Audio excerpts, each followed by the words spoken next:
अम्मी जान, मैं आपकी बेटी यामूर, मैं आपको बहुत याद कर रही थी। मैंने कहा ना मुझे अकेला छोड़ दो, नहीं चाहती मैं तुम्हें। अम्मी यामूर को क्या हुआ है, क्यों रो रही है ये? मेरी अम्मी मुझे क्यों नहीं चाहती? क्या वो मुझे प्यार नहीं करती है?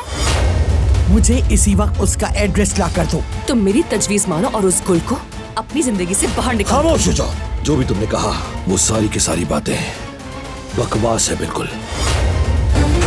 मेरे पोते को फंसा लिया तुम लोगों ने। तुम माँ बेटी ने मिलकर एक अमीर लड़का ढूंढ लिया और मिलकर उसे लूट रही हो।